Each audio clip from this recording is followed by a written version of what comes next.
Hey guys, welcome back to Uncommon Amongst Uncommon, the channel dedicated to disciplining the life and callousing the mind. This afternoon we are out for marathon number 6. I almost forgot what number we are on. So today we're going to be running over at Cornerstone Park again, but we're going to take a trail called, I think it's like Pacific Union or Pacific Railway or something like that. I can't remember right now. I'm sure I'll figure it out as I'm on it. Anyway, and yeah, that'll be really fun. So again, we're doing this for Underground Railroad, which is super cool that they came over and gave me a couple of shirts for doing this. That was so unexpected and just like so cool of them. But basically what they do is they help save kids from sex trafficking. So we're trying to raise 6 grand for them this year by running 52 marathons in 52 weeks. And if you wanted to go and donate or see what they do, there's a link for either down in the description below. If you wanted to follow the runs, make sure I'm actually doing them. You can follow my Strava and or my Garmin Connect, either app. You can follow them on there. And if you think this video earns it, you can give a like and subscribe, and you can watch the runs and updates on these videos. Today should be fun. I didn't get to listen to my pump up music that I normally do right before I go for a run, and yeah, so that's gonna make things interesting. I just got some audiobooks downloaded though, so I should be fine. I typically don't listen to anything for the first hour just to get my mind into the right mindset, and also to avoid building a dependency upon the audiobooks or music or whatever uh, to do the running and the exercise, because at some point your phone's gonna die, your headphones are gonna die, you're just not gonna have service. That's why I download things and turn off my data and Wi-Fi on these runs. But yeah, plus you want to make sure you're able to do this stuff without headphones. And yeah, so I'll update you guys in 1 hour. All right, so I was just inside editing and I stepped outside for a second to film for 1 second here. I wasn't able to get an exit or hour 3, hour 4, and all of that stuff because my phone actually broke. The screen went completely black and it just wasn't working at all. So Strava was still running and my audiobook was still playing, but I couldn't see anything on the screen to try to open up my camera and record. So I'm just going to tell you real quick what happened during that marathon. So that marathon was actually really difficult after the hour and a half mark. The first hour and a half went perfectly. I got it done. I got 13 miles done in that first hour and a half. And then my leg cramped up. So I got a hamstring cramp on my left leg during that marathon, and that was completely miserable. And my stomach started hurting, and all of these things just went like downhill from there.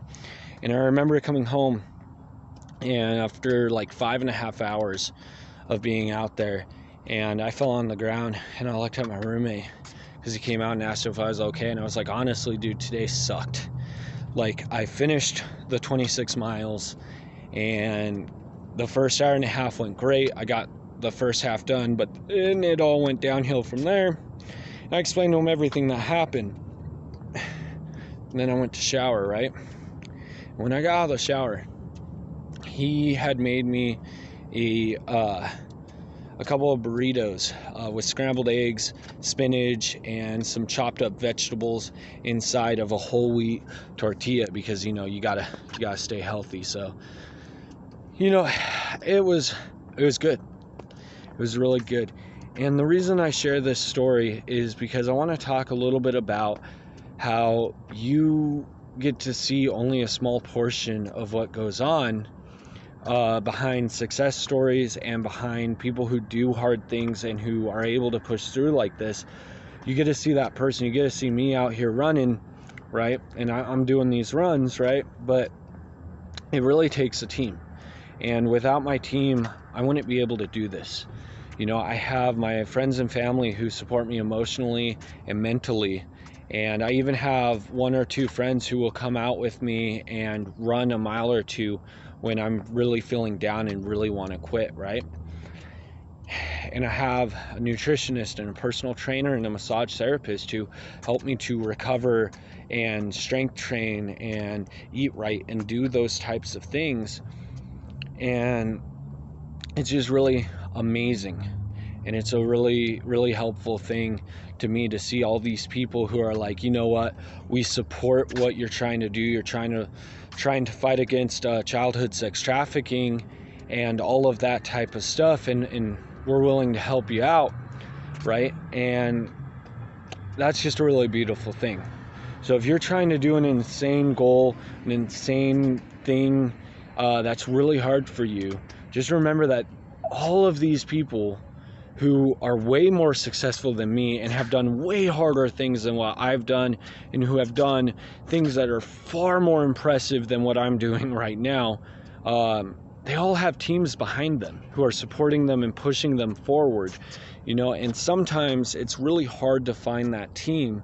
It's really hard to put it together. For me personally, I'm very blessed and I'm very lucky because I grew up in a family that loves and supports each other throughout all our goals and all the different things that we want to do, right? And I'm in a church community that's the same way, that loves to support each other and push each other, but not everyone has that. And so if you're someone who doesn't have that, I would encourage you to look at David Gawkins' story. I would encourage anybody to look at David Gawkins' story, because he has done a lot and far more impressive things than I've ever done in my life, right? But the man was abused as a kid.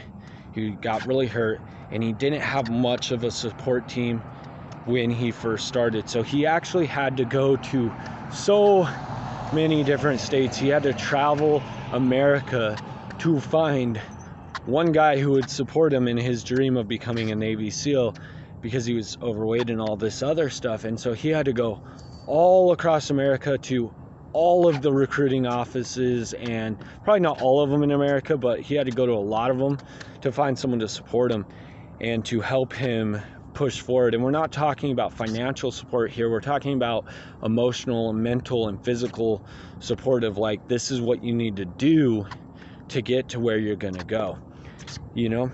So thanks for letting me talk. Thank you for watching this video.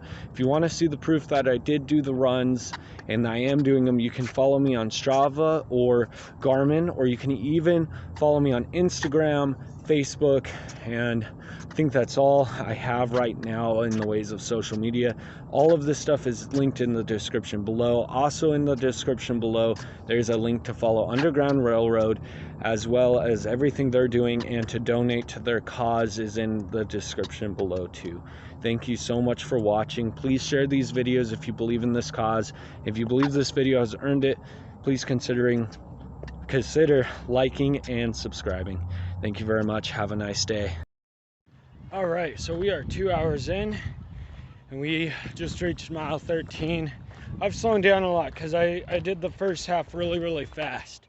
I'm just taking a break, walking for a second to film. I'm exhausted. These marathons definitely take a toll on the body. Just one of them plays a big toll on your body and on your mind. So after 6 of them, I'm really starting to feel tired. But I've said that before, and I've finished, and the next week was better. So that's what's going to happen here. But you know, I've got 2 personal trainers who are also certified nutritionists. They have the certifications in both. And I myself am about to take my final exam for personal training and nutrition. And I've also talked with a doctor about this. So I'm not worried about injury or anything like that, because I'm doing the proper things to recover. I did some training before starting this, and I'm eating what I need to eat and drinking what I need to drink to do this. So I'm not worried about any of that, like overtrain or anything like that anymore, because in the beginning I really was overtraining, just a month ago. Holy crap. And that's why I recruited a couple personal trainers and a couple nutritionists to help me out, So that's been really fun talking with them. They've told me my mistakes and what I've done wrong and what I've done right. And yeah, I'm gonna start running again. But I got just a couple more things to say, hopefully to encourage you. So hopefully it's encouraging to you. Okay, you want to go that way? This world is so crazy because they look at people who live disciplined lifestyles, who go out and accomplish things and work hard, as these crazy, weird, genetic freaks. And some people tend to either insult them or idolize them. And honestly, the thing is that these type of people who do this, who insult you for chasing after your dreams, for working hard, for being dedicated, and all that type of stuff. I mean, even people like David Goggins and the Navy SEALs and CEOs have people like that. YouTubers have people like that. We've all seen the hate comments that people get.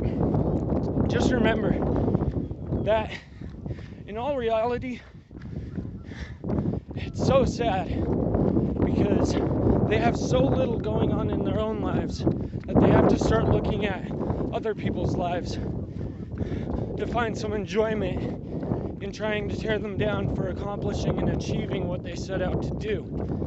And I really feel bad for those people. So, just remember, if you're chasing after a big dream and people are telling you that you're crazy, that you can't do it, all this stuff, look at what they're saying and see if they have some good points, because sometimes they do. Sometimes you're inconsistent, sometimes you're lazy, sometimes you're these things and you need to work and grow.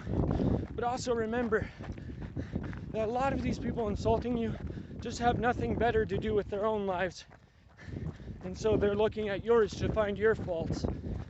And some of these people who really love you and care about you aren't actually insulting you, they're just trying to give you constructive criticism, And so don't get offended over either one. Take the constructive criticism from those who love you and actually care about you, and leave alone what people who are just jealous or just got nothing to do going on in their lives. Ignore those people. So I hope that's helpful. I don't know. I'll see you in about an hour. Alright, so we are about an hour and a half in.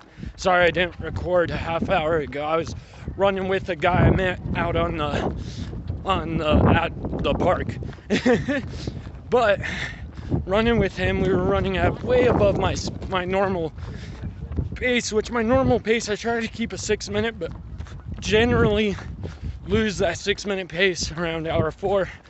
Last week we were keeping about an 8 minute pace, something like that, throughout most of the run. And these are all in kilometers, so sorry Americans. Well, my fellow Americans. Kilometers is just easier to measure on the watch and stuff, and for laps and all that type of stuff, just because it's what the rest of the world uses, so it's what runners tend to use. Anyway, but because we were running at about 5 minutes 17 kilometer pace with that guy, we are about 15 kilometers in and only an hour and a half, so I'm feeling pretty good. I did have to stop and use the bathroom though. I don't like doing that on long runs just because it makes you feel all weird when you do that. But don't forget that we are doing this for Underground Railroad. So please check them out, support them in any way you can, volunteer with them, donate, whatever you can do. or just spread awareness. Tell your friends about what Underground Railroad does. It's an awesome organization. I will see you guys in about 30 minutes. Stay strong.